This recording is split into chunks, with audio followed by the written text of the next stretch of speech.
Il tema della sicurezza torna al centro del dibattito a Pordenone, dopo che la provincia è stata indicata come la più sicura del Friuli Venezia Giulia, un risultato accolto con soddisfazione dal sindaco Alessandro Basso, che ai nostri microfoni ha affermato come Pordenone sia una città dove si può camminare per strada, con un buon livello di benessere e tranquillità, pur ribadendo la volontà di continuare a migliorare. Diverso invece il punto di vista dell'opposizione, che ha parlato di un degrado crescente, con episodi di microcriminalità e una percezione di insicurezza in aumento tra i cittadini. Oggi così abbiamo chiesto direttamente a loro come vivono la città e se si sentono davvero al sicuro a Pordenone. No, diciamo che alla sera io devo attraversare il ponte cosiddetto di Adamo ed Eva, perché abito dall'altra parte della città e quindi sinceramente ho un po' di timore, quindi se devo venire in centro a una certa ora vengo con la macchina, perché purtroppo succedono molte risse in città, succedono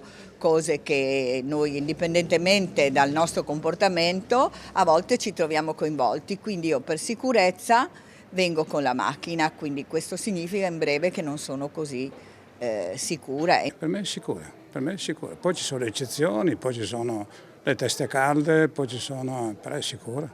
Un po' di sicurezza c'è, è normale, ma tante volte è un'insicurezza, come si potrebbe dire, un po' esagerata. Posso anche capire le persone magari di una certa età che possono avere delle difficoltà, anche mi è capitato, non so se può essere anche al cimitero, dopo una certa ora, non essendoci più i custodi oppure sono in altre zone, mia madre si è sentita un po' in difficoltà, però io sinceramente no, forse perché non esco tanto qui a Pordenone di sera. Ecco. La percezione che si sente è che è una città sicura, anche se incominciano ad esserci anche qui delle criticità, perché sono successi degli episodi che incominciano a far preoccupare. Insomma. Non vedo questo pericolo, ecco.